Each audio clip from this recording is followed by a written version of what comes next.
Okay, this will probably be long, so I'll probably put it on YouTube. So, signal chain is guitar. That plugs into, for me, I have a DI box because one of my guitars and my bass both have active pickups. So you need the passive DI box to take off a lot of the signal. Otherwise, it'll be really hot and fuzzy and staticky, and it sounds bad, and we don't want that. So then from there, I forget what this chord is called, but this goes into my Focusrite Solo. Now this right here on the left, that's what's coming from the DI box. The right one is actually my headphones over there, which I use sometimes. And then it's also plugged into my speakers. Now this is powered by USB right up here. It's actually this one right there.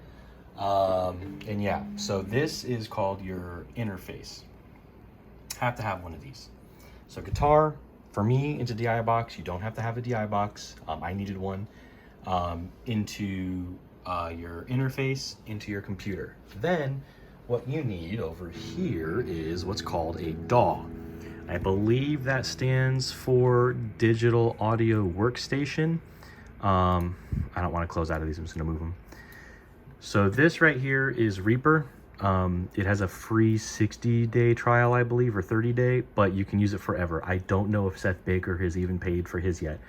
I paid for it because I've been using it. It's definitely the easiest. It's the quickest. I say this coming from Pro Tools.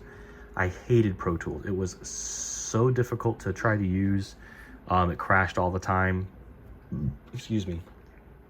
And is just harder to use than this is. But basically, that's it. Those are the essentials. Now, I don't know shit about using an actual amplifier. I use what are called VSTs. Now, in the instrument world, that at least applies to like digital like amplifiers.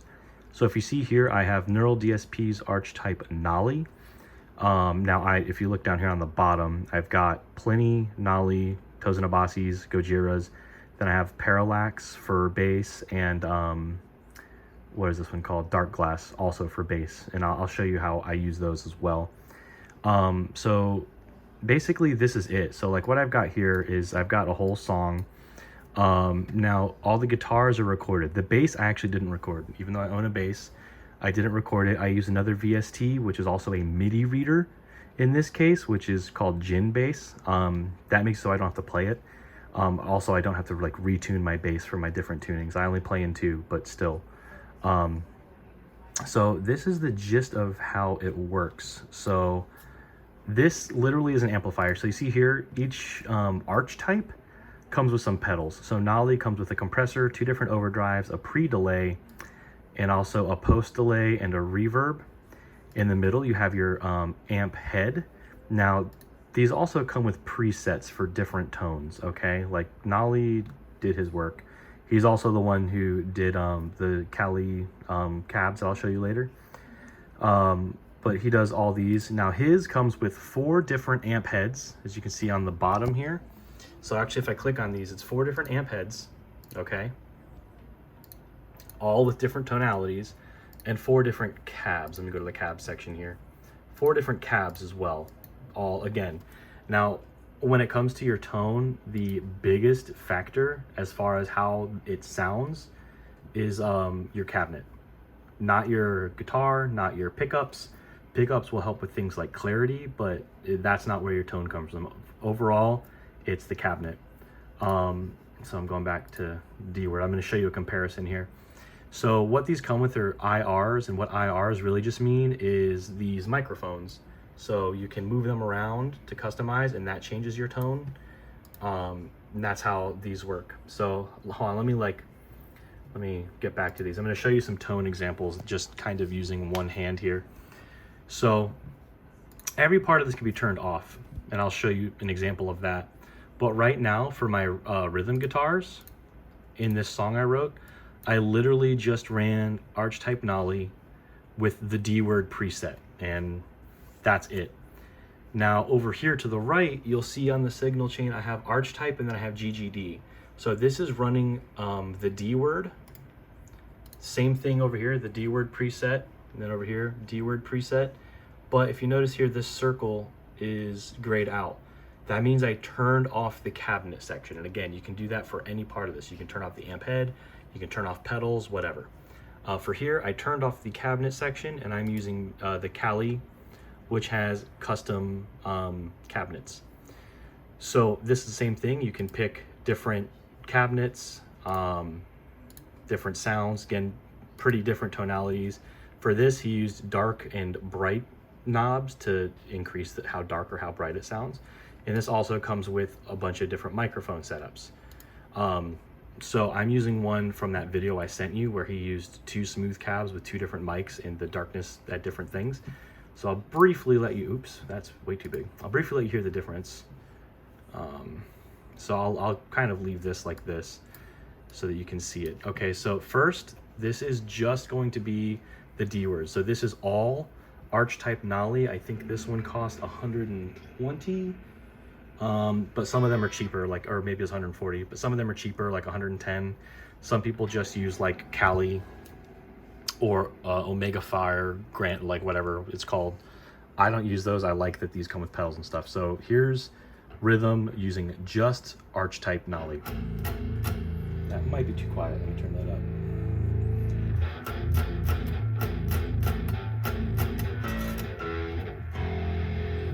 Okay, so I'm going to turn that off. I'm going to turn on the one that is Arch Type Nolly running through the Kali.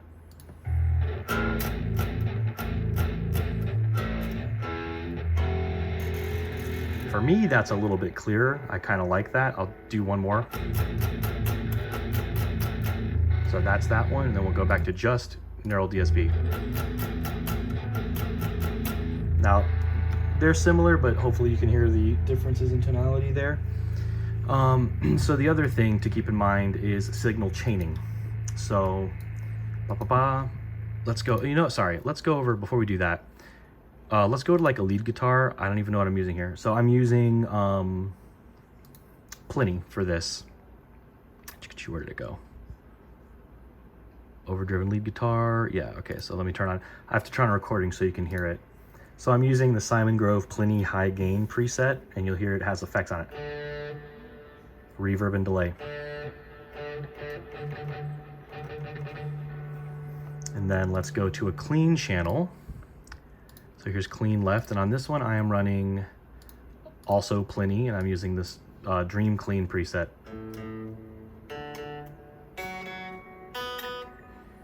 And again, you can get all these different tones from just one of these. Like, you don't need to buy 6 of them. I found different things that I liked about different ones, and they have different effects. Like Plini, I really like the cleans, and I really like his delay and reverb, but I really like the way high gain leads in particular can sound out of like Arch Type Gojira. Abasi has some really cool effects, and Gojira also has like pitch shifting. Tim Henson's from Polyphia, he had his own, it has some cool effects too. I don't use it because it's just not something that matches like my play style. But let me find one where I'm doing multiple effects here. Nope, not that one. Not clean lead guitar, no. Nope. Okay, so I'm in, oh, and then for drums, I also use GGD. Let me solo that track. So just to give you like a taste, this is a One Kit Wonder Metal. This is, I think, 40 bucks. Now you can program that in here through the piano roll, like double click, and then you can literally click and drop notes. I write all of my music using a tablature program, and then you can literally just drag and drop the MIDI in here and make it work. But yeah, hold on. Is the Rhodes multiple? No, it's not. Well, geez, what did I do anything? Choir, Atmosphere 2, Celeste? No. Sometimes. So like, okay, let me just show you this one. So this is a Celeste. So this is through Surge. I'm using what's called Fantasy Bell. So if I let you hear that, and then I'll show you what a signal chain would be, which is like, I can use pedals from the Arch types with other things. So this is Celeste by itself.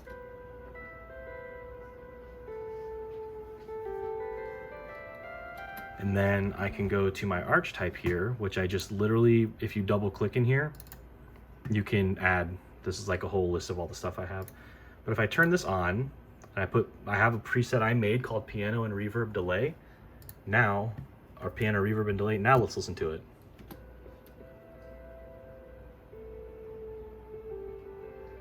And then we turn it off to go back. So this does run a compressor, so that's what makes it like quieter. But that also like gives it some delay and some reverb, which I think sounds really nice. Now there's also Gin Bass. I told you you can play bass, you don't have to. Same thing, I wrote all my bass in a tablature program, and then all these little like dashes you see, that's where I wrote it. So did I have a solo at the beginning? Where was that? Where's that little bass solo part? Okay, might not have been this song, I don't remember. So anyway, here's fake bass. Let's go to a part that has some more going on, sorry. All right, here we go.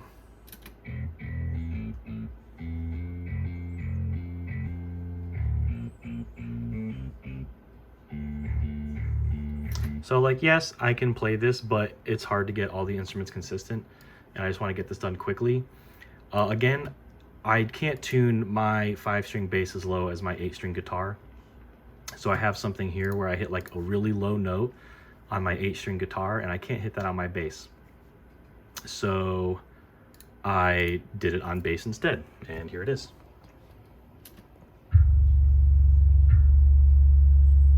It's like, I don't even know if you'll be able to hear that, but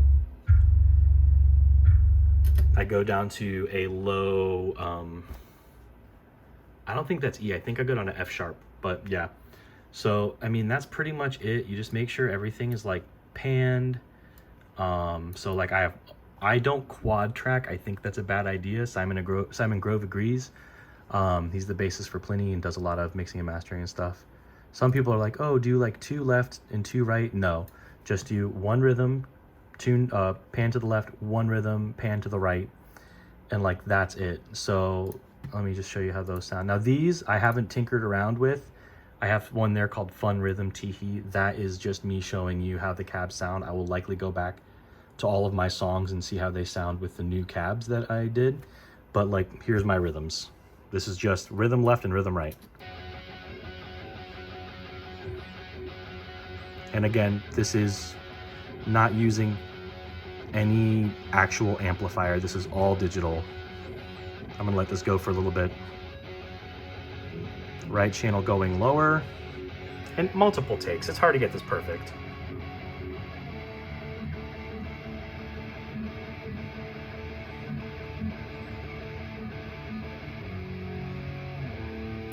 And then, I mean, if you want to hear it all put together, it's actually right after a solo. So this is a whole bunch of different channels. We've got drums, rhythm left, rhythm right, overdriven lead guitar will be in there a little bit. There'll be an atmospheric lead. There's also bass, of course. Towards the end, there's some choir, atmosphere 2. These are just me layering different things. Trombone, strings, low horns, cello.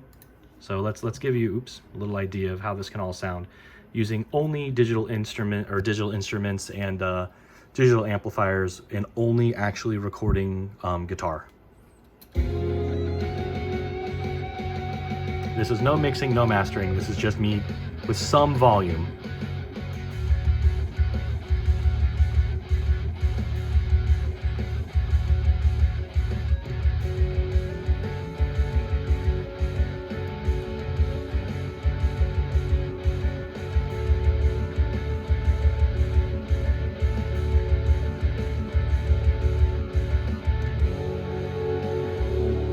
Now you hear the horns and the strings coming in, those 2 atmospheric parts.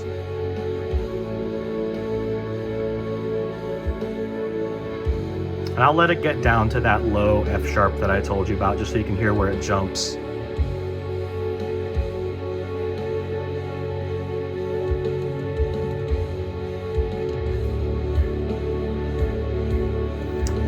Oh, sorry, hold on, this is actually cool. So let me open up the drums, just because you can see the drums actually being played. So I'm gonna go from where we were and let you watch the drums.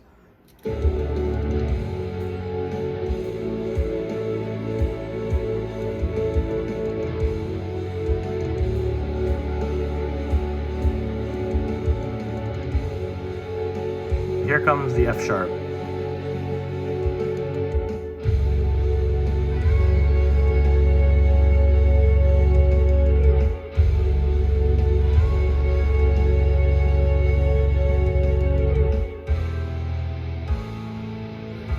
Oh, yeah, that's another one. I found this by searching around online.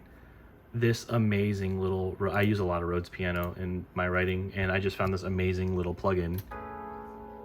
It just sounds so sweet. It's called Sweet Case, actually, so. I don't know why, I love the sound of Rhodes, and I use it a lot, and I used to stack together different effects to make it work. And it's not as good as just using a Rhodes piano. So again, that's the gist of it. What do you absolutely need? You need a guitar. You need an interface. You need a computer. And you need some sort of DAW. Now, again, Seth Baker will agree with me. Reaper is absolutely the way to go. It is free for 60 days. You can get used to it, figure it out. And then when you pay for it, I think it's like 40 or 60 bucks compared to Pro Tools, which is like 1,000 or something. It's absurd. And yeah, that's it. And what I love here is if I want to add a new channel on Reaper, I double click. Oh, look, there it is. FX. I don't know. Let's go to Abasi. And then let's go to Factory. Let's go to Tosin Abasi. What does he have? He has one called Dig In. I bet that's pretty heavy. Just put it up to stereo. And then we hit the record button. And then I can hit Control R on my keyboard. And we see it's getting up there. And I'm just going to sort of chug.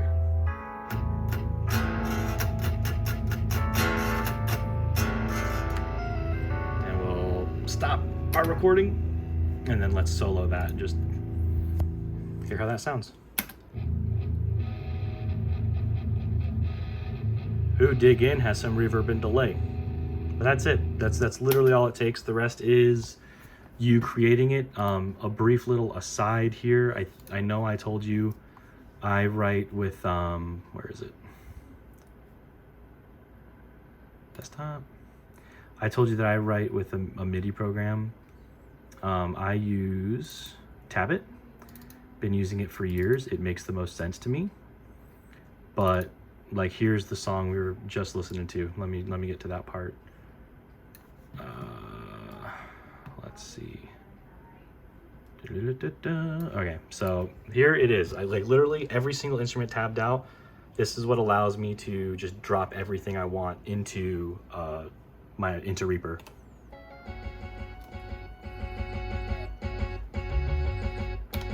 And that's how I do it. I think Seth does all of his writing inside of Reaper. There are so many resources you can use. Definitely join Facebook groups. There's a GGD Facebook group. There's a Neural DSP Facebook group. There are people who've been mixing and mastering for a long time who will be able to help you. But the starting point, guitar, interface, computer, Reaper. And of course, if you, again, I wouldn't bother miking up or anything. Just get yourself one of these. These all have 14-day trials, all of these. So you can trial all of them. See which one you like the sounds of. What kind of music do you write? Do you write a lot of like ethereal sounding stuff? Maybe not as heavy, has a lot of cleans, a lot of like reverb and delay. Plini might be the way to go. Do you want a lot of options? If you want to hunt for your own tone, make your own sounds, Nolly's probably going to be the best bet for you. Do you want something that is comfortable with 8-string and low tunings? Abasi's the way to go. Do you want like pitch shifting and maybe to be able to program pitch shifts? Gojira is a good one. And then, I didn't even mention this, I'm sorry, but on that bass track, I was running it through Parallax. So it was Jin bass through Parallax just to, let me open it back up. Since we're already at 20 minutes, let's just do it. And hopefully you get something enlightening from this. Also, I have a fairly decent PC, so you know, if you don't have an SSD and you're running something slower, this will take a longer time. All right, so let's go into our Jin bass. Where did I put that? Right here. So if we hit effects, we see that I have Kontakt, which is what houses the drums and the bass. And we see that, okay, I'll be right there. And we see that I'm running it through Dark Glass, and Dark Glass is just smoothing it out a little bit. And that's it.